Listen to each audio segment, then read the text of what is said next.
विरोध प्रदर्शन किसी हिंदुस्तानी मुद्दे पर नहीं बल्कि फिलिस्तीनी मुद्दे पर इन लोगों का विरोध है।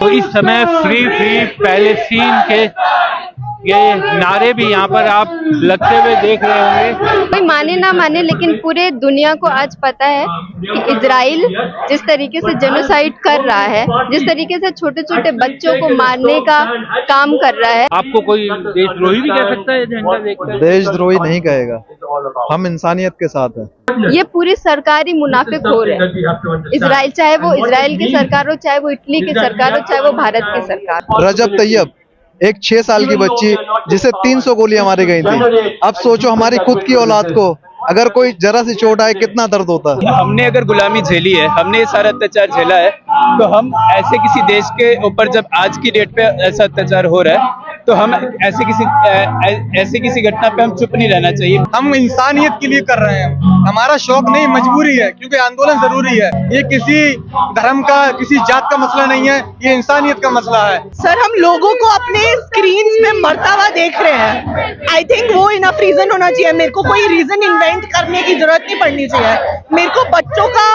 सर धड़ से अलग होते हुए दिख रहा है, मुझे औरतें मरती हुई दिख रही हैं, लोग अपने बच्चों को थैलियों में ले लेके घूम रहे हैं। ये रीजन नहीं है क्या? मैं इंटरनेशनल लेवल पे सरकार, मोदी सरकार भी फलस्तीन का ही सपोर्ट करती है, पर जैसे हम देश के अंदर आते हैं और लोग सेम चीज दोहराते हैं, फिर हम लोग दोगले हो जाते हैं, जबकि दोगलापन तो गवर्नमेंट कर रही है। ये मुद्दे हिंदू मुस्लिम के नहीं है, ये मुद्दे इंसानियत के, और जो इंसानियत के खिलाफ जो मसैकर है, जो जेनोसाइड है, उन दोनों के मुद्दे हैं। फिलिस्तीन के साथ हिंदुस्तान की सरकार शुरू से खड़ी थी। 1948 में हिंदुस्तान ने कहा कि इजराइल को हम नहीं मानते और ये एक इंपीरियलिस्ट प्रोजेक्ट है, ये जो अरब लोगों का हक है वो छीना जा रहा है, उनकी जमीन छीनी जा रही है। रॉटवाइलर जो सबसे खतरनाक कुत्ता होता है वो इजराइल, आप उसके साथ खड़े हो, है ना? आपकी आइडियोलॉजी भी मिलती है और अरब इंपीरियलिस्ट की गुलामी है वो भी मिलती है, तो दोनों चीजों की वजह से आप उनके साथ खड़े। और ये जो प्रोजेक्ट है ज़ायनिस्ट, ये जो बाहर से लोगों को आके वहां सेटल किया गया, ये इंपीरियलिस्ट प्रोजेक्ट था, इंपीरियलिस्ट वेस्ट का, कि मिडिल ईस्ट में हमारा एक ताकतवर एक पुलिस वाला खड़ा हो जो हमारा इंटरेस्ट देखे। हमको ऑयल चाहिए, हमको उनके मिनरल्स चाहिए, लिथियम चाहिए जो कहीं नहीं मिलते हैं, तो इसलिए हमको कब्जा करना। नेतन्याहू क्या है? कंस का अवतार है, और अगर आप नेतन्याहू का साथ देंगे तो आप कंस का साथ दे रहे हैं, तो आप कंस के पीछे चल रहे हैं। आप भगवान श्री कृष्ण को आपने बहुत दूर छोड़ दिया है। सद्दाम को क्यों मारा गया? इराक के ऊपर क्यों झूठा आरोप लगा के वेपन्स ऑफ मैस डिस्ट्रक्शन का वहां पे पूरे देश को तबाह कर दिया गया? अफगानिस्तान में क्यों हुआ? ये सारी चीजें हैं, ये इंपीरियलिस्ट प्रोजेक्ट, और इजराइल भी यही कर रहा है। ईरान पे भी लड़ाई इसलिए, हमला इसलिए किया गया। इन तमाम मुद्दों पर जो देश की मीडिया का रुख बदला है, मेन स्ट्रीम मीडिया का खास तौर से, उसे देखकर एक सिटीजन होने के नाते आपको कैसा लगा? आते ही पावर में सबसे पहले इन्होंने मीडिया को अपने कब्जे में।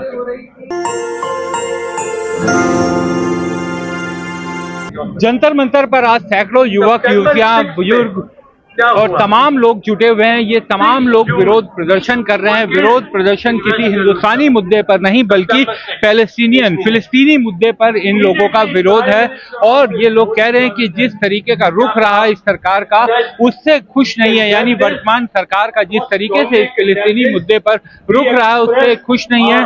जंतर मंतर की सड़क पर आप देख सकते हैं, यहाँ पर बनाए जा रहे हैं, पेंटिंग बनाई जा रही है, और हम लोग कुछ बात भी करने की कोशिश करते हैं। आपने लिखा है फिलिस्तीनी मुक्ति संघर्ष जिंदाबाद, तो आज अगर यहाँ पर जुटने का, इतने लोगों को आने का, युवाओं का इतनी बड़ी संख्या में आने का क्या उद्देश्य है?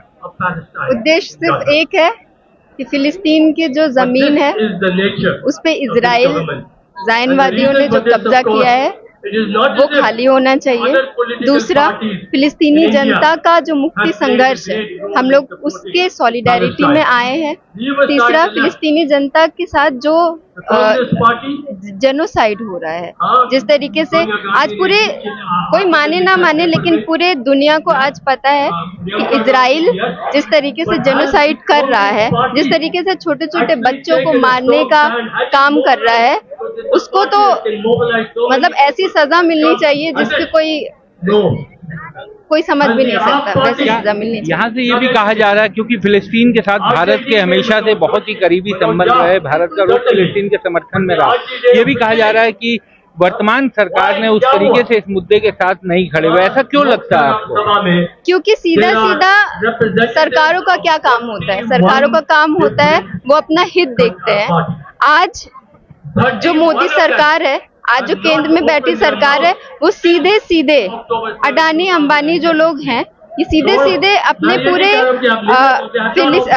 इजराइल के साथ पूरा बिजनेस करते हैं। इजराइल को पूरा बम भेजते हैं, इजराइल को ड्रोन्स भेजते हैं लोगों की कत्लेआम करने के लिए, और उससे इनको मुनाफा मिलता है। ये पूरी सरकारी मुनाफेखोर है इजराइल, चाहे वो इजराइल की सरकार हो, चाहे वो इटली की सरकार हो, चाहे वो भारत की सरकार हो।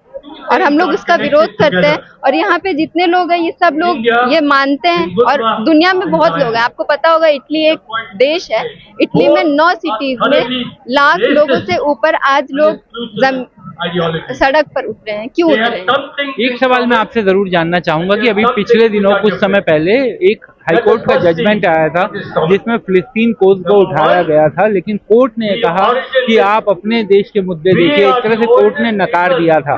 कोर्ट के इस तरह के रुख को किस तरह से देखा जाए? देखिए, बात यह है कि हमारा देश भी 200 वर्षों तक गुलाम रहा था। ये बात तो जानते हैं, अंग्रेजों का गुलाम रहा था। उस समय हमारे देश का सब जितने भी इंसाफ पसंद लोग थे, जितने भी इंसाफ पसंद लोग पूरी दुनिया में थे, सबने साथ दिया था। तो आज इंसान होने की शर्त है, चाहे वो हमारे देश का हो, चाहे वो फिलिस्तीन का हो, चाहे वो यूरोप की कोई कंट्री हो, जहाँ पे भी दमन हो रहा है वहाँ हम लोगों को इंसानियत के नाते हमें उठ के खड़ा होना चाहिए। इसमें अगर हमारी सरकार बोलती है कि तुम अपने मुद्दों को देखो, तो आज मैं सवाल करना चाहती हूँ, आज देश में कितनी बेरोजगारी है? देश में बेरोजगारी है, 32 करोड़ लोग बेरोजगार हैं, उनको सरकार ने जॉब्स दे दी। देश में गरीबी कितनी है, देश में भुखमरी कितनी है, देश में कितने स्कूल्स हैं, देश में कितने कॉलेजेस हैं, उनको सारी, अगर सरकार ये बोल रही है तो, अगर हाई कोर्ट ये बोल रहा है तो क्या उन लोगों को सारी चीजें मिल गई? तो ये जो सवाल है मेरा उन सरकारों से भी, उस हाई कोर्ट से भी, सुप्रीम कोर्ट से भी। तो देखिए, कुछ बच्चे जमीन पर लिख भी रहे हैं पैलेस्टीन को लेकर, उसके समर्थन में। क्या संदेश लिख रहे हैं सड़क पर, ये लिख करके इसका मैसेजिंग क्या है? From the river to the sea, Palestine will be free. मतलब अभी हमें पता है ये जो पूरे मसले को जिस तरीके से बताया जा रहा है, ये 7 अक्टूबर से शुरू हुआ है। मतलब ये मसला 1948 से पहले का भी मसला है। मतलब जिस तरीके से इजराइल ने पूरे वहाँ की जमीन पर कब्जा कर रखा है, जो जबरदस्ती लोगों को उनके घर से वहाँ पे जला देना, जो पूरा सेटलर कॉलोनियल प्रोजेक्ट जो कि इंपीरियल नेशंस फंड कर रहे हैं। साफ तौर पे आप देखेंगे यूएस जिस तरीके से, पहले ब्रिटेन ने जिस तरीके से पूरा इजराइल को फंड करके वहाँ पे बसाया, उसके बाद अमेरिका की उसमें जो पूरी भूमिका थी, और अभी भी अगर हम देखें, जब तमाम देशों में जिस तरीके की वहां से वीडियोस और फोटोज आ रही है, लोग सड़कों पे उतर रहे हैं ये कहते हुए कि हम इस जेनोसाइड के खिलाफ हैं। और ऐसे टाइम पे हमारी यहाँ की जो है भारतीय सरकार है, वो नए रिलेशंस में एंटर कर रही है इजराइल के साथ, जब तमाम दुनिया भर के देश इस नरसंहार को विटनेस करते हुए पिछले 2 साल से ये बोल रहे हैं कि हम मतलब this can not happen in our watch, तब जाके ये डिसीजन हमारी इंडियन गवर्नमेंट ने। लेकिन आजकल तो जो फिलिस्तीन के साथ हमारे बड़े अच्छे संबंध हमेशा रहे, लेकिन कोई इसके मुद्दे उठाता है तो देशद्रोही कह दिया जाता है अचानक से। वो तो आज हमें पता है, कोई भी प्रो पीपल स्टैंड आप लेंगे, लोगों के लिए लेंगे अगर, तो आपको बदले में यही सुनने को मिलता है, आप तो एंटी नेशनल है। आप पेपर लीक की बात करें, आपको एंटी नेशनल बोल दिया जाएगा। आपके पास नौकरियां नहीं है, आपको एंटी नेशनल बोला जाएगा। आप कह रहे हैं कि एक नरसंहार जारी है एक दूसरी तरफ, देश के दुनिया के दूसरी तरफ नरसंहार जारी है, उस पे आप बोले तो आपको एंटी नेशनल बोल जाएगा। आज तो यही है कि सवाल उठाना, मतलब जैसे अगर हम इंसान हैं, अगर हम सोचते हैं समझते हैं, तो क्या आज ये हमारा फर्ज नहीं होता कि हम सही और गलत के पक्ष में, जो आज पूरा एकदम अलग तरीके से पेंट करी है मीडिया, असली बरक्स में आज क्या होना चाहिए क्या नहीं होना चाहिए वो लोग फैसला करें, ना कि कोई और जो सत्ता में बैठे हैं या जिनके पास इतना पैसे है जो कि कुछ भी बोल सकते हैं बिना तथ्यों के आधार पे। तो फिर आज सोचने की जरूरत है ना कि हमारे पास कितनी है। इटली में वर्कर्स ने और स्टूडेंट्स ने जनरल स्ट्राइक का कॉल दिया और पूरी इटली को बंद कर दिया एक तरीके से। मतलब ये तो जनता की ताकत है ना, कि अगर वो सही के पक्ष में मतलब जब वो पक्ष ले तो वो क्या क्या कर सकती है। तो वो ताकत हमें लगता है यहाँ पे किस तरीके से दबाई जाती है लोगों की आवाजें, मतलब उसमें डराने की कोशिश वो जितना भी करें, लेकिन आज तमाम दिक्कतें जो हम झेल रहे हैं, कोई बेरोजगार है, पेपर लीक, वही जो हमने बोला, आज शिक्षा का जैसे ये सारी चीजें यही है ना कि आज जो पूरी व्यवस्था है वो इंसान को पीछे रखती है कि भाड़ में जाए, और ये रखती है कि आज पैसे के बलबूते पे कुछ भी किया जा रहा है। एक नरसंहार जो जारी है वो मुनाफे की, वही जो अलग अलग नेशंस अपना मुनाफा निकालने के लिए वहां पे जेनोसाइड जारी रख रहे हैं, वो इसी के लिए कर भी रहे हैं। तो बहुत बहुत शुक्रिया आपका। तो हमने आपको इसीलिए बात करवाई अलग अलग, आप देखिए बड़ी संख्या में यहाँ पर युवा मौजूद हैं और उनसे सभी से हम लोग इसीलिए बात भी कर रहे हैं कि वो आखिर इस मुद्दे पर क्या सोचते हैं। तो कुछ और युवाओं से बात करते हैं, इस मुद्दे पर आपका समर्थन क्यों है, क्या सबसे बड़ा कारण नजर आता है? अच्छा, मुद्दे को समर्थन है लेकिन साथ खड़े होकर बात नहीं कर रहे, ये भी एक चीज देखने को मिल रही है। तो आइए कुछ आगे चलते हैं। फलस्तीन का झंडा भी यहाँ पर आपको दिखाई दे रहा है। क्या नाम है आपका? नाम फारूक। फारूक भाई, एक बात बताइए, आप जंतर मंतर पर खड़े हुए, जंतर मंतर आंदोलन की धरती है दिल्ली में, तो यहाँ जंतर मंतर पर बड़े बड़े आंदोलन हुए। आज तो आपको कोई देशद्रोही भी कह सकता है झंडा देखकर? देशद्रोही नहीं कहेगा, हम इंसानियत के साथ हैं। देशद्रोही तब कहेगा कि हम किसी गलत काम में जा रहे हैं। हम मेन फलस्तीन के साथ जो है कि इंसानियत के साथ है। एक छोटी सी बात, आज भाई अपने दूसरे भाई को एक इंच जगह नहीं देते। वहां जिन लोगों ने, फलस्तीन वालों ने इजराइल को, जब हिटलर ने उन पर जुल्म किया, जब वो यहाँ आए उनको जगह दी, आज वही लोग उस पर कब्जा कर रहे हैं। विच इज देशद्रोही नहीं है, इंसानियत की बात है। मैं इसलिए कह रहा था क्योंकि आज फिलिस्तीन के साथ भारत के हमेशा अच्छे संबंध रहे, लेकिन आज अगर फिलिस्तीन के समर्थक में कोई बात उठती है तो ये कहा जाता है कि ये देशद्रोही है। इस तरीके की बातें ज्यादा कही जाती हैं, ज्यादा आरोप लगा दिए जाते हैं, तो उसको किस तरीके से देखा जाए जो लोग बोलते हैं? देशद्रोही उन लोगों को लगेगा जिन लोगों के अंदर इंसानियत नहीं है।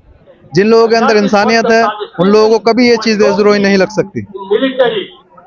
फलस्तीन एक स्टेट ऑफ फलस्तीन, उसे वहाँ जो मजलूम लोग हैं, आपने एक इंस्टाग्राम पे रील देखी होगी, रजब तैयब, एक 6 साल की बच्ची जिसे 300 गोलियां मारी गई थी। अब सोचो हमारी खुद की औलाद को अगर कोई जरा सी चोट आए कितना दर्द होता है। वहीं उस बच्ची को 300 गोलियां मारी गई।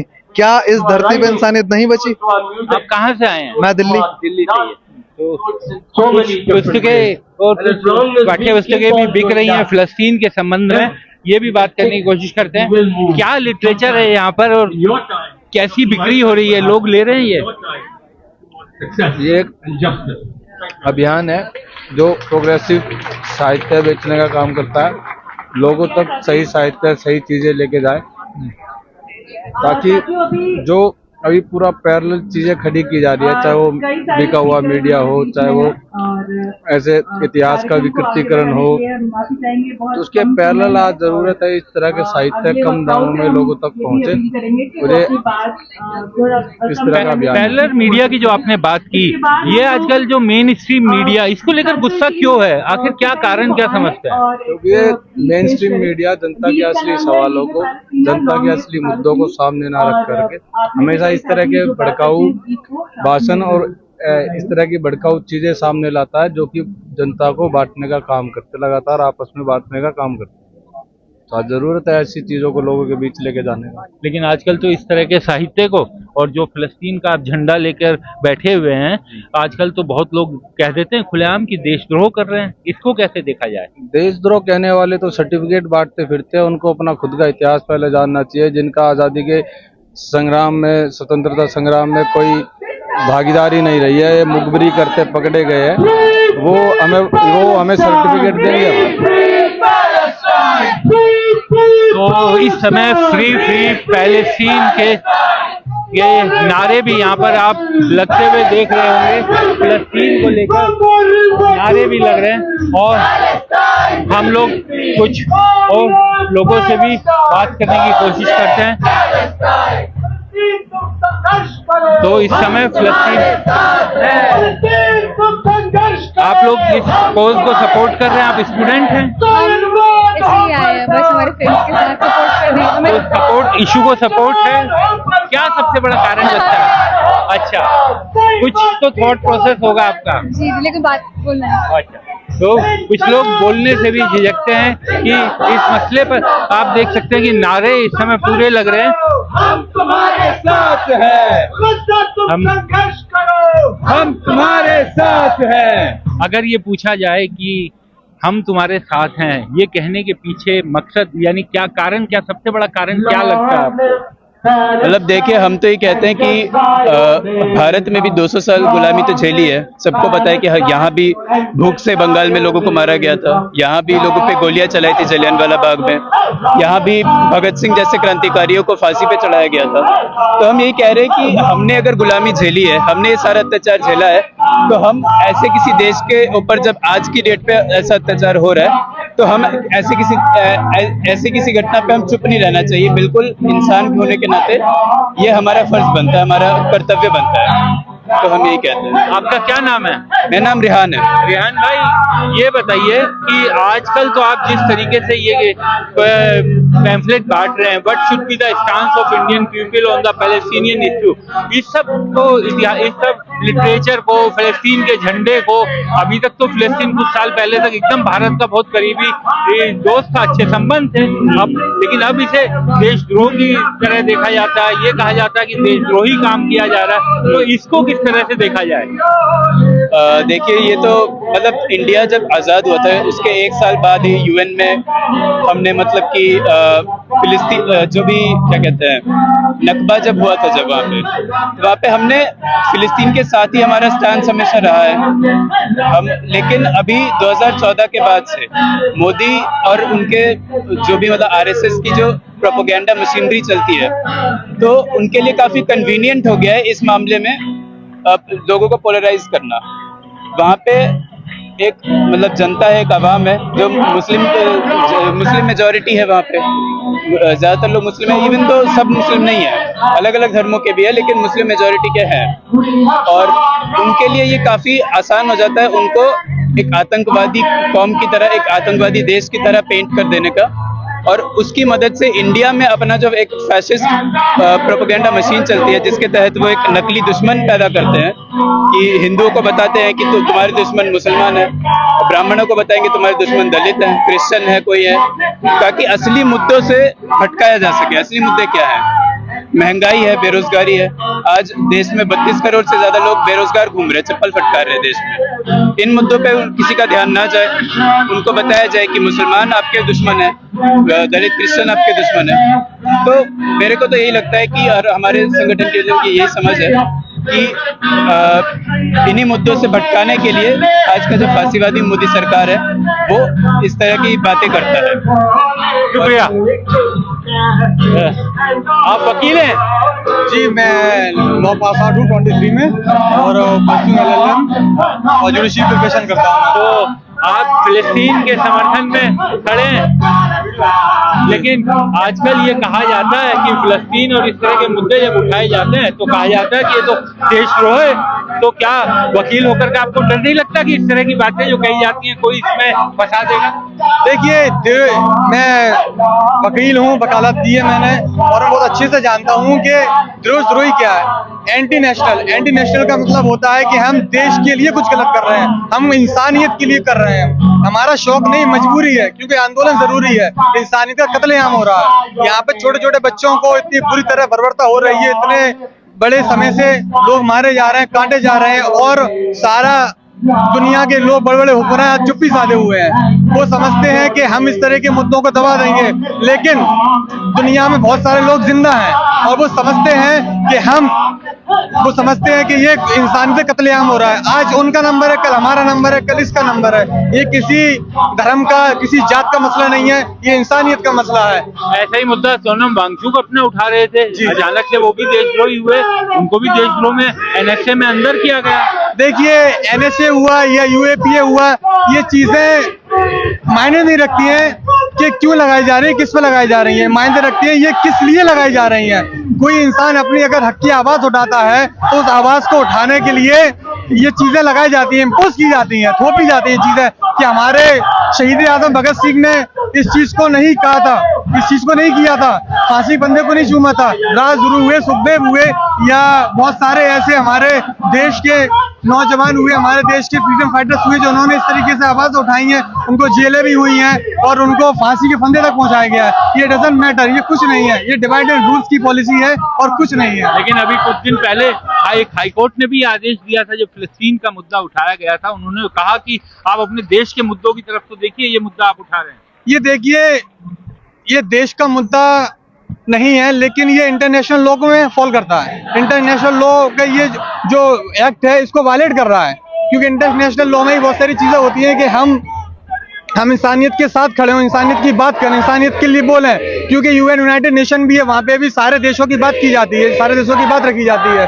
इसलिए हम कहते हैं कि सभी को साथ इकट्ठा होना चाहिए। जो लोग इकट्ठे हुए हैं वो सारे लोग जिंदा हैं, जो इकट्ठा हुए हैं वो सारे लोग जिंदा हैं, सारे लोग जिंदा हैं, क्योंकि वो ये सोच रहे हैं कि हम नहीं बोलेंगे तो हम बच जाएंगे। नहीं, ये लोग जो जालिम होते हैं, ये किसी को भी नहीं छोड़ते हैं। कल इनका नंबर है, आज हमारा नंबर है। बहुत बहुत शुक्रिया।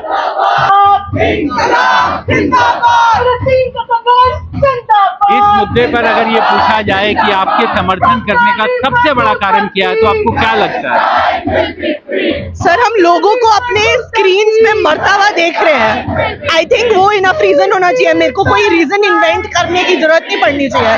मेरे को बच्चों का सर धड़ से अलग होते हुए दिख रहा है, मुझे औरतें मरती हुई दिख रही हैं, लोग अपने बच्चों को थैलियों में ले लेके घूम रहे हैं। ये रीजन नहीं है क्या? मेरे को कोई और रीजन ढूंढने की जरूरत नहीं है। मेरा ये सवाल आपसे जानने का मकसद इसलिए था कि आजकल जब हम फिलिस्तीन के साथ, हमारे हमेशा बड़े अच्छे संबंध रहे, लेकिन आजकल अगर हम फिलिस्तीन की बात करते हैं, वहाँ के बच्चों की बात करते हैं, तो एक ठप्पा लगाया जाता है कि आप देशद्रोह का काम कर रहे हैं, आप देश के खिलाफ काम कर रहे हैं। तो ये जो इस तरीके के आरोप लगते हैं, इसको आज का युवा किस तरह से देखे? सर, मुझे नहीं लगता कि हमारे देश में युवा जिसको एक्चुअली फर्क पड़ता है, वो कभी भी देखेगी कि किसी और की फ्रीडम को बचाना देशद्रोह माना जाता है। अपनी फ्रीडम को बचाना देशद्रोह माना नहीं जाना चाहिए। अगर मैं चाहती हूँ कि बच्चे नहीं मरे, अगर मैं चाहती हूँ कि सबको खाना मिले, लोगों के ऊपर घर रहे, तो अगर वो देशद्रोह है तो हमें सच में रिकंसिडर करने की जरूरत है कि हमारा देश कहना क्या चाहता है, हम कौन है as a country. India was never this, India will never be this. अभी हाल ही में हमने देखा सोनम वांगचुक, वो एनएसए में उन्हें गिरफ्तार किया गया, यानी उन पर एक तरह से देशद्रोह का आरोप लगा। तो जो भी आंदोलन करता है, आजकल ये कहा जाता है कि उस पर बड़ी आसानी से देशद्रोह का आरोप लगा दिया जाता है। क्या ऐसा महसूस होता है आज के युवा को कि ये सब बहुत कॉमन हो गया है? सर, थोड़ा तो मुश्किल हो गया है इस देश में अपने हक के बारे में मांगना, पर इसका मतलब ये नहीं है कि हम सब लोग रुक जाएं। और जिसको पता है कि उनको अपने देश के लिए लड़ना है, उसकी बेटरमेंट के लिए लड़ना है, उसके डेवलपमेंट के लिए लड़ना है, उसके स्वतंत्रता के लिए लड़ना है, वो फिर भी लड़ेगा, चाहे वो कोई ये फैशिस्ट गवर्नमेंट हो या कोई और फैशिस्ट गवर्नमेंट हो। बहुत बहुत शुक्रिया। तो यहाँ पर इसी तरीके से आप देखिए कि कुछ स्टूडेंट्स भी हैं। आप लोग कॉलेज स्टूडेंट हैं, क्या पढ़ते हैं आप? मैं फिलोसफी पढ़ रही हूँ। फिलोसफी पढ़ रहे हैं? उनसे बात करिए। अरे, आप फिलोसफी पढ़ रही हैं तो आपको भी बात करनी चाहिए, उनसे भी बात करेंगे। ये बताइए कि फिलिस्तीन का जब मुद्दा आता है तो आपके जहन में सबसे पहले क्या ख्याल आता है कि क्यों इस मुद्दे पर हमें साथ रहना चाहिए? जैसे आप लोग इकट्ठा हुए, क्यों इकट्ठा होना चाहिए? ये एक ह्यूमैनिटेरियन कॉज है, just to stop the genocide that is happening in Gaza. मतलब अगर आपके कोई भी पॉलिटिकल मोटिवेशन अलग रह सकते हैं, उसमें कैटेगरीज हो सकती हैं, but to understand this essentially as a human rights conflict, to understand it on the grounds that there are people who are being unjustified and people who are facing acts of war, और उनको किस तरह systematically in a colonized and imperial way लोगों को alienate किया जा रहा है from the world, the resources। तो उस मुद्दे के लिए हम बतौर एक साथ आते हैं। तो लेकिन आजकल तो ये जब इस तरह के मुद्दे उठते हैं, ये कहा जाता है कि ये तो देशद्रोह कर रहे हैं, ये तो देशद्रोही है, देश के खिलाफ बात कर रहे हैं। देश के खिलाफ अलग बात होती है और स्टेट की जो पॉलिसी होती है उसके खिलाफ अलग बात होती है। जो रूलिंग गवर्नमेंट है उसकी जो स्टेट पॉलिसी रही है अभी के टाइम पे, वो बदलती रही है। हम देखते हैं जैसे पहले India was always a pro Palestinian state, but as we see as times progress and as the governments change, तो जो स्टेट पॉलिसी होती है वो चेंज हो रही है। तो स्टेट पॉलिसी और मतलब द आइडिया ऑफ नेशन उसको इक्वेट करना बहुत गलत है, और ऐसे लोगों को इस कॉम्प्लेक्स में डालना कि वो देशद्रोह कर रहे हैं, ये भी गलती है। आपको क्या लगता है? देखिए, गवर्नमेंट अलग चीज है और देश अलग चीज है। गवर्नमेंट हम खुद चुनते हैं, सरकार एक सेवक है जनता की, पर इसका मतलब ये नहीं होता कि अगर देशवासी कोई आवाज उठा रहे हैं तो गवर्नमेंट के खिलाफ उठा रहे हैं। देशवासी किसके खिलाफ आवाज उठा रहे हैं? मौत होने के खिलाफ, मैसेकर के खिलाफ, नरसंहार के खिलाफ, जेनोसाइड के खिलाफ, आतंकवाद के खिलाफ। तो आखिर जो लोग इन सब बुराइयों के खिलाफ, सोशल इविल्स के खिलाफ, बुराइयों के खिलाफ आवाज उठाए, how can we be the anti national people? We are the people who are supporting the people who are being killed, who are being slaughtered, who are being genocide. So that's why it's important कि हमारा जो moral ground है वो humanity बने, इंसानियत बने। हम उसके साथ हैं जो इंसानियत के साथ है, हम उसके साथ हैं जो मार काट के खिलाफ है, हम उसके साथ हैं जो सबके ह्यूमन राइट्स को अपहेल्ड करता है। इसलिए कभी भी ये सोच लेना कि अगर गवर्नमेंट कुछ और कह रही है और देशवासी कुछ और करें तो देशवासी देशद्रोह करें, वो बिल्कुल ही गलत नैरेटिव है। It's completely wrong. आपका क्या नाम है और कौन से क्या पढ़ती हैं आप? मैं मिरांडा हाउस से हूँ और मैं 3rd ईयर स्टूडेंट हूँ। मैं ज्योग्राफी इंग्लिश मेरा कोर्स है। कौन which year? 3rd year. 3rd year जी। तो लेकिन आजकल जो है फिलिस्तीन के कॉज पे ना सिर्फ सरकार समर्थक बल्कि कोर्ट ने भी अभी हाल में एक कोर्ट ने कहा था कि फिलिस्तीन के मुद्दे को आप उठा रहे, अपने देश के मुद्दों को तो देखो। सोनम वांगचुक वाला केस हमने देखा। तो ये सब चीजें जब होती है तो एक युवा के तौर पर थोड़ा डर लगता है, थोड़ा भय होता है। देखिए, पहली बात तो ये कि कोर्ट ने ये नहीं कहा है कभी भी कि पैलेस्टीन का मुद्दा उठाओ ही मत, जबकि आप अगर गवर्नमेंट का खुद का स्टैंड देखेंगे तो यूनाइटेड नेशन इंटरनेशनल लेवल पे सरकार, मोदी सरकार भी पैलेस्टीन का ही सपोर्ट करती है ना। वहाँ पे भी ये कहा जाता है कि हम ऐसे मारकाट के खिलाफ हैं, जेनोसाइड के खिलाफ हैं, पर जैसे ही हम देश के अंदर आते हैं और लोग सेम चीज दोहराते हैं, फिर हम लोग दोगले हो जाते हैं, जबकि दोगलापन तो गवर्नमेंट कर रही है, पहली बात। और दूसरी बात ये कि हम लोग अपने देश के मुद्दे भी उठाते हैं। सोनम वांगचुक का मुद्दा हम सब लोग उठाते हैं, पर आखिर क्या हो रहा है? सोनम वांगचुक को डिटेन कर लिया गया। उस सोनम वांगचुक को जिसने कितनी सारी साइंटिफिक इनोवेशंस की हैं, उस सोनम वांगचुक को जिसने लद्दाख के पीपल के लिए पानी का इंतजाम किया, उस सोनम वांगचुक को जिसने आर्मी के लिए वहां पे 16 पैनल्स लगाए, 16 होम्स बिल्ड करे। तो ऐसे साइंटिफिकली रेवोल्यूशनरी पर्सनालिटी को जब डिटेन किया जाता है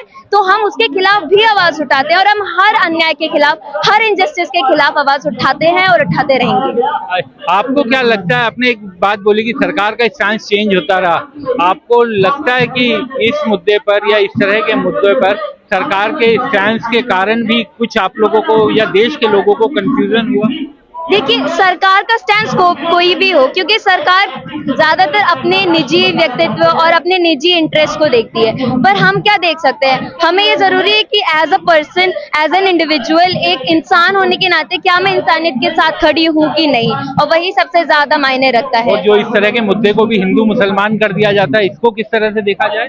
देखिए, ये जो लोग हैं जो हिंदू मुस्लिम करते हैं, वो सिर्फ और सिर्फ एक दूसरे को नफरत फैलाने के लिए, बिगॉटरी फैलाने के लिए और देश को बांटने के लिए करते हैं। ये मुद्दे हिंदू मुस्लिम के नहीं हैं, ये मुद्दे इंसानियत के, और जो इंसानियत के खिलाफ जो मैसेकर है, जो जेनोसाइड है, उन दोनों के मुद्दे हैं। ये हिंदू मुस्लिम का मुद्दा है ही नहीं। और जो लोग इसको हिंदू मुस्लिम का मुद्दा बनाते हैं वो एक तुच्छी सोच रखने वाले वो लोग हैं जिनको कभी भी नहीं समझ में आएगा कि इंसानियत सबसे ऊपर है। इस समय नंदिता नारायण मैम भी यहाँ पर पहुंची हैं।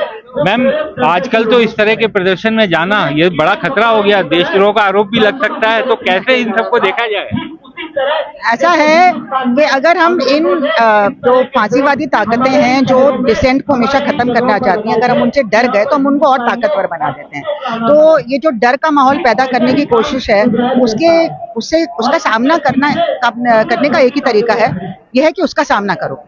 अगर छिप के बिल में बैठेंगे तब भी आपका कोई प्रोटेक्शन नहीं। इसलिए हमें निडर होके अपनी आत्मा की, अपनी जमीर की आवाज के साथ मतलब सुर में सुर मिला के बाहर निकल के नाइंसाफी के खिलाफ अपनी आवाज उठानी, चाहे कहीं भी वो नाइंसाफी हो रही हो। यही हमारा एक इंसान होने का एक सबूत है हमें अगर हम इंसानियत अपनी खो देते हैं, अपनी इंसानी सॉलिडारिटी खो देते हैं, कम्युनिटी की सॉलिडारिटी खो देते हैं, तो हम अपने आप को भी नहीं बचा पाएंगे। मैम, आपने तो दिल्ली में सालों बिताए हैं, दिल्ली को करीब से देखा है, लेकिन इस तरीके का माहौल तो कभी नहीं रहता था कि आंदोलनों में जाने पर देशद्रोह का आरोप लग जाए। आपने स्टूडेंट पॉलिटिक्स भी देखी, टीचर्स का भी देखा, कॉलेज भी देखे, यूनिवर्सिटी भी देखा, तो ये जो चेंज आया है सोसाइटी एज ए होल, इसके पीछे क्या कारण समझती है? देखिए, ऐसा है कि जो रूलिंग पार्टी है और कोई भी रूलर होते हैं, ज्यादातर ऐसे होते हैं कि अगर आप डिक्टेटरशिप एस्टैब्लिश करना चाहते हैं, फांसीवाद एस्टैब्लिश करना चाहते हैं,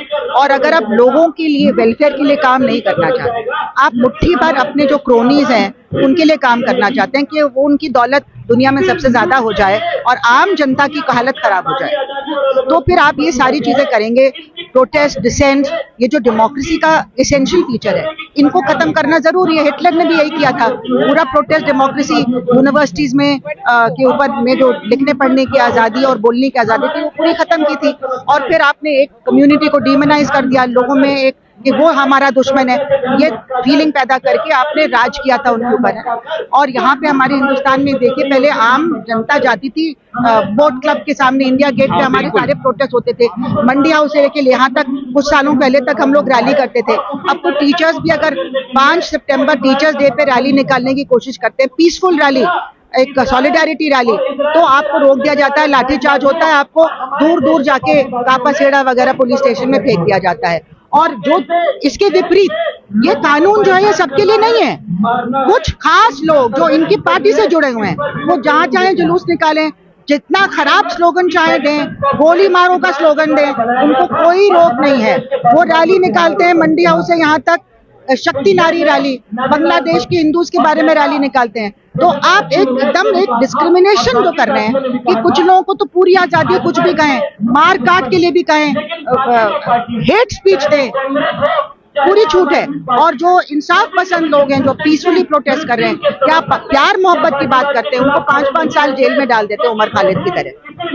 क्या उनका क्राइम है? अभी तक ट्रायल शुरू भी नहीं हुआ है। और जो रेपिस्ट हैं, राम रहीम जैसे, उनको जब चाहो बेल, अब parole, convicted rapist and murderer, उनको जब चाहे पैरोल मिल जाता है, वो घूम रहे हैं खुलेआम। तो हमारे देश में कानून की कोई प्रथा अब नहीं फॉलो की जा रही, मतलब शक्ल देख के कानून तय किया जाता है। कोर्ट्स के ऊपर भी दबाव है, इसलिए कोर्ट ने बेल डिनाई कर दी। तो ये तो बहुत ही भद्दा मजाक हमारी डेमोक्रेसी के साथ, हमारे कॉन्स्टिट्यूशन के साथ हो रहा है। और लोगों को एक होना पड़ेगा, नहीं तो एक एक करके सब खत्म हो जाएगा। मैम, थोड़ा सा इसको जोड़ते हुए पूछना चाहूंगा कि फिलिस्तीन तो हमारा बहुत करीबी संबंध रहे थे, फिलिस्तीन के साथ तो करीबी संबंध रहे थे, हमेशा से रहे हैं। तो अब फिलिस्तीन का मुद्दा भी हिंदू मुसलमान बना दिया गया, और इसी में जोड़ते हुए कि क्या शर्जील इमाम और जो बेल नहीं मिल पा रही है, इसको भी केवल हिंदू मुसलमान वाले नजरिए से ही देखना उचित है? क्या केवल उसी कारण से उनकी जमानत नहीं हो पा रही? बिल्कुल ऐसा है कि ये लोग, मतलब जो भी सरकार से सवाल पूछता है उसके खिलाफ हो जाते हैं, उसको जेल में, सोनम वांगचुक को भी जेल में डाल दिया है। लेकिन अगर आप प्रोपोर्शन देखेंगे, जो लोग एंटी सीए मूवमेंट में शरीक हुए थे, और जैसे योगेंद्र यादव ने लिखा है और भी लोगों ने लिखा है, अपूर्वानंद ने लिखा है कि एफआईआर में अपूर्वानंद का नाम आया, योगेंद्र यादव का नाम एफआईआर भी नहीं आया। वो कह रहे हैं कि हमने वही चीजें कही तो उमर खालिद ने कही, तो हमारे ऊपर क्यों नहीं कार्रवाई की गई? और देवांगना और लड़कियां, मतलब और लोग थे, उनको उसी केस में बेल मिल गया, और क्यों इन लोगों को बेल नहीं मिला? तो लोग सोच रहे हैं ना कि ये सारे के साथ क्या कनेक्शन है, कि ये सारे मुस्लिम्स हैं। और पावरफुल आवाज वाले, उमर खालिद की आवाज बहुत पावरफुल है, वो सिर्फ इस्लामिक नेता नहीं है। इस्लामिक नेता को ये बर्दाश्त कर जाते हैं, क्योंकि दोनों तरह की फंडामेंटलिज्म जो होती है वो एक ही सिक्के के दो हिस्से होते हैं, है ना। लेकिन उमर खालिद जैसे लोगों को यूनाइट करते हैं, वो सबके लिए बोलते हैं, वो जस्टिस के लिए बोलते हैं, वो दलितों के लिए बोलते हैं, आदिवासियों के लिए बोलते हैं, माइनॉरिटीज के लिए बोलते हैं, हिंदुओं के लिए भी जो जिनके ऊपर अत्याचार हो रहा है उनके लिए बोलते हैं। तो ऐसे लोगों से इनको ज्यादा खतरा है, इसलिए उनको अभी तक बंद करके रखा। जैसे साईं बाबा को बंद करके रखा था 10 साल, और फिर उनकी मौत हो गई, उनकी हेल्थ खत्म कर दी, और जो कोर्ट ने कहा कि इनके खिलाफ कोई केस बना ही नहीं था, तो आपने क्यों उनके 10 साल खराब किए? 95% डिसेबल्ड आदमी के खिलाफ। और मैम जो फिलिस्तीन के बारे में पूछा मैंने कि फिलिस्तीन तो हमारे अच्छे संबंध है, तो अब फिलिस्तीन का मुद्दा हिंदू मुस्लिम क्यों हो गया? फिलिस्तीन के साथ हिंदुस्तान की सरकार शुरू से खड़ी थी। 1948 में हिंदुस्तान ने कहा कि इजराइल को हम नहीं मानते और ये एक इंपीरियलिस्ट प्रोजेक्ट है, ये जो अरब लोगों का हक है वो छीना जा रहा है, उनकी जमीन छीनी जा रही है। और क्योंकि हम कॉलोनियल रूल से गुजर चुके हैं, इसलिए हम पूरी तरह से पैलेस्टाइन के अपने आजादी के सपोर्ट में हम खड़े हैं। ये हिंदुस्तान की सरकार का तब पोजीशन था। और इसी तरह से हमने साउथ अफ्रीका में नेल्सन मंडेला के सपोर्ट में हमने हमेशा अपनी आवाज उठाई, वहां पे भी इंपीरियलिस्ट फोर्सेस की बात की। तो हमने पूरी दुनिया में जहां जहां ये कॉलोनियल प्रोजेक्ट, इंपीरियलिस्ट प्रोजेक्ट चल रहा था, हमने लोगों के सपोर्ट में उनकी आजादी के लिए हमने अपनी आवाज उठाई।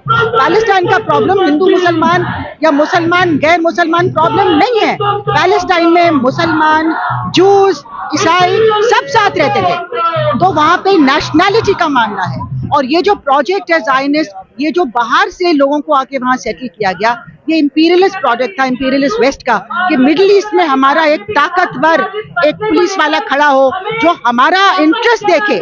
हमको ऑयल चाहिए, हमको उनके मिनरल्स चाहिए, लिथियम चाहिए जो कहीं नहीं मिलते हैं, तो इसलिए हमको कब्जा करना है। सद्दाम को क्यों मारा गया? इराक के ऊपर क्यों झूठा आरोप लगा के वेपन्स ऑफ मास डिस्ट्रक्शन का वहां पे पूरे देश को तबाह कर दिया गया? अफगानिस्तान में क्यों हुआ?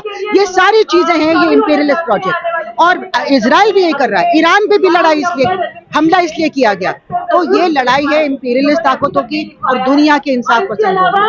अब इंपीरियलिस्ट ताकतों वाले देशों में जो जनता है वो उन्हीं के खिलाफ खड़ी हो गई। अब देखिए पूरे यूरोप में कैसे लाखों लोग बाहर निकल रहे हैं और उनको पीट पीट के बाहर किया जा रहा है। तो पैलेस्टाइन का मसला ये, अनफॉर्चुनेटली जिन लोगों ने हमारी फ्रीडम स्ट्रगल में हिस्सा नहीं लिया और तब भी ब्रिटिश के सामने घुटने टेके और उनका सपोर्ट किया और उनके कहने पे हिंदू मुस्लिम किया, हिंदू मुस्लिम को डिवाइड करके आप किसको कमजोर कर रहे थे? हिंदुस्तान को, हमारे फ्रीडम स्ट्रगल को कमजोर कर रहे थे। जो ब्रिटिश का इरादा था 1857 के बाद कि ये तो बड़े यूनाइटेड हो गए, इनको कैसे अलग किया जाए, तो उन्होंने अपने लोगों से खास तरीके की हिस्ट्री लिखवाई और उस हिस्ट्री से भी लोग इन्फ्लुएंस हुए और इन्होंने इस RSS जैसे ऑर्गेनाइजेशन को पैदा किया ताकि ये ब्रिटिश का काम अच्छी तरह से कर पाए। तो ये लोग तब से इंपीरियलिस्ट को सपोर्ट कर रहे थे, कहते थे कि इन पावर्स को हमको चैलेंज नहीं करना चाहिए, हमारे असली दुश्मन मुसलमान हैं और क्रिश्चियंस हैं, तब से कहते आ रहे हैं। तो अभी भी वही काम कर रहे हैं, अभी भी अमेरिका के दुमलग्गू बन गए, है ना। पाकिस्तान के खिलाफ वॉर को एकदम से रोक दिया, क्यों? मैं तो सोचती हूँ कभी वॉर होना ही नहीं चाहिए था। ये कोई तरीका नहीं रिजॉल्व करने के लिए। आप टेररिस्ट को पकड़ो, वो तो पकड़ नहीं पाए आप, है ना, और अपने लोगों को सिक्योर करो। लेकिन अगर शुरू की थी तो अमेरिका के कहने पे क्यों आपने बंद किया? एटलीस्ट अमेरिका तो ये कहता जा रहा है, ट्रम्प कहता जा रहा है कि मेरे कहने पे बंद किया, और सबने सुना कि अनाउंसमेंट सीजफायर का वहां से आया। तो आप अभी भी इंपीरियलिस्ट के दुमलग्गू बने हो और उनके जो पेट, जो कहते हैं ना कि रॉटवाइलर, जो सबसे खतरनाक कुत्ता होता है वो इजराइल, आप उसके साथ खड़े हो, है ना।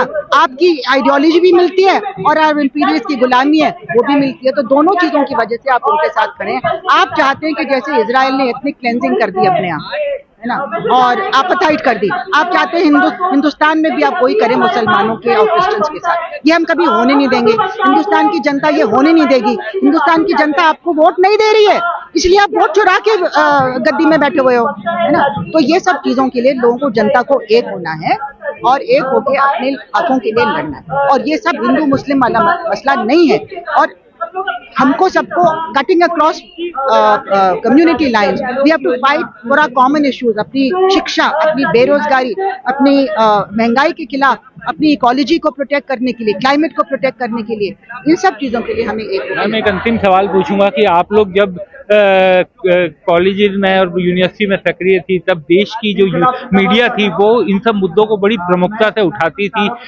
अब हम देख रहे हैं कि खांसी की दवा पी करके बच्चे मर जा रहे हैं, कोई देश की मीडिया का ध्यान उस तरफ नहीं है।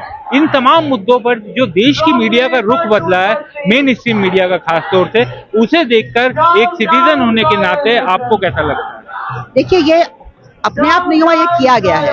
कि आप देखेंगे कि नरेंद्र मोदी का एक इंटरव्यू जो लिया गया था गुजरात के बारे में। उसमें उनसे पूछा गया था कि आपको कोई रिग्रेट है इसके बारे में। लोग सोचे थे शायद कहेंगे कि हाँ मैं रिग्रेट करता हूँ कि इतने बेकसूर लोग मर गए, कम से कम इतना तो चीफ मिनिस्टर को कहना चाहिए, लेकिन उनके मुंह से ये नहीं निकला। उन्होंने कहा मुझे एक रिग्रेट है कि मैं मीडिया को मैनेज नहीं कर पाया। आप समझ रहे हैं ना? तो तब से उनको ये लग रहा था कि ये चीज मुझे ठीक करनी। तो आते ही पावर में सबसे पहले इन्होंने मीडिया को अपने कब्जे में और अपने अडानी को यूज करके इन्होंने किस तरह से पहले रेड करते थे एनडीटीवी के खिलाफ और फिर उनके खिलाफ ये झूठा केस चला और फिर वो शेयर्स गिरे, फिर ये अडानी ने खरीद लिए। जब वो हाथ से निकल गया तब वो रिजल्ट आता है कि वो सारे चार्जेस झूठे थे, बाइज्जत बरी हो गए। तो आप समझ रहे हैं कि किस तरह से करते हैं। ये फर्जी दवा की बात आपने की, जो इलेक्ट्रल बॉन्ड में पैसा लिया गया है उसमें ऐसे भी लोगों से पैसा लिया जब निकल के आई सारी बात, जिनकी जो फर्जी दवा बेच रहे थे और उनसे ये पैसा लेके उनके खिलाफ कार्रवाई एकदम स्लो कर दी कि उनको परमिशंस मिलने लगी। तो आप समझ रहे हैं कि पुराने जमाने में हम फिल्मों में देखते थे कैसे जो पॉलिटिशियंस होते हैं एक तरह के पॉलिटिशियंस होते हैं, किस तरह से उनका नेक्सस होता है करप्ट फोर्सेस के साथ। वो पैसा खिलाते हैं, ये उनका काम करते हैं, ये गुंडे देते हैं इनको और जनता मरती है, बच्चे मर रहे हैं, पुल गिर रहे हैं। ये सारी चीजें पुरानी फिल्मों में तो ये सब दिखाते थे, अब वो फिल्में भी नहीं बन रही। और उसमें सबसे खराब लोग होते तो नेता लोग होते थे, करप्ट लोग होते थे और कुछ अपना रिलीजियस बेस बन के आते थे। और वो कौन था वो अमरीश पुरी मोगैम्बो या कोई है ना, कि वो सबसे आसान तरीका बदमाशी करने का है कि आप गेरुआ पहन लो, है ना, और फिर आप अपनी हमारे जो एक गेरुआ जो निशानी है सन्यास की, उसकी भी ये तौहीन कर रहे हैं ना उसका।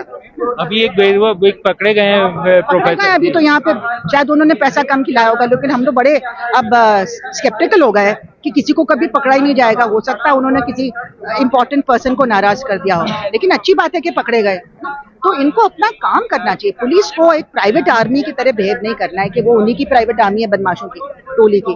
तो उन्होंने संविधान पे अपनी नौकरी पाई है, संविधान पे उन्होंने प्रतीक्षा की है कि हम संविधान फॉलो करेंगे, ओथ लिया है, तो उनको कम से कम अपनी जमीर के हिसाब से तो चलना चाहिए। और मैं अपने जो लोग इनके कहने में आके ये फिरका परस्ती में लग रहे हैं, मतलब जैसे कि जर्मनी में भी हुआ था, लोग एंटी जू हो गए, ब्रेन वॉश हुए। तो जो लोग ब्रेन वॉश हो रहे हैं, मैं उनको बताना चाहूंगी, देखिए आप अपने धर्म को अच्छी तरह से समझिए। आपके यहाँ हर धर्म में, हर माइथोलॉजी में दो तरह की ताकतें होती हैं। एक जो आपको अच्छा बनाती है, आपको सच्चाई की तरफ, अहिंसा की तरफ, प्यार मोहब्बत की तरफ ले जाती है। हमारे सारे गीता और सब पाठों में यही लिखा है, सारे स्क्रिप्चर्स में। और दूसरी तरह की ताकतें हैं जो आपको नफरती बनाती हैं, हिंसक बनाती हैं, घमंडी बनाती हैं। जैसे हिरण्यकश्यप थे, वो पावर से इतना ड्रंक थे, और ये कंस कृष्ण के मामा, उन्होंने हजारों बच्चों का कत्ल कर दिया ये कृष्ण जी को मारने के लिए। तो आप देखिए कि क्या आपको सिखाया जा रहा है। नेतन्याहू क्या है? कंस का अवतार है। और अगर आप नेतन्याहू का साथ देंगे तो आप कंस का साथ दे रहे हैं, तो आप कंस के पीछे चल रहे हैं। आप भगवान श्री कृष्ण को आपने बहुत दूर छोड़ दिया है। तो समझ लीजिए कि आपको भी जवाब देना ऊपर जाके। आप क्या कर रहे हैं? आंखें खोलिए, समझिए और ऐसी ताकतों के पीछे मत जाइए जो आपको गलत रास्ते पे ले जा रहे हैं। बहुत बहुत शुक्रिया मैम। तो इसी नंदिता नारायण मैम जिनसे हमने बात की इस पूरे कॉज पर, और इस आंदोलन में तमाम लोगों की बात आपको सुनवाई, बताई क्या ये लोग इस मसले पर सोचते हैं। और फिलिस्तीन के मसले पर ये सब लोग आज सॉलिडेरिटी, अपना साथ, अपनी एकजुटता दिखाने यहाँ पर आए थे। तो इस खबर में फिलहाल इतना ही। आप सभी से अलविदा। आपसे यही अनुरोध कि हमारे साथ अपना साथ बनाए रखिए। दास स्वतंत्र को देखते रहिए।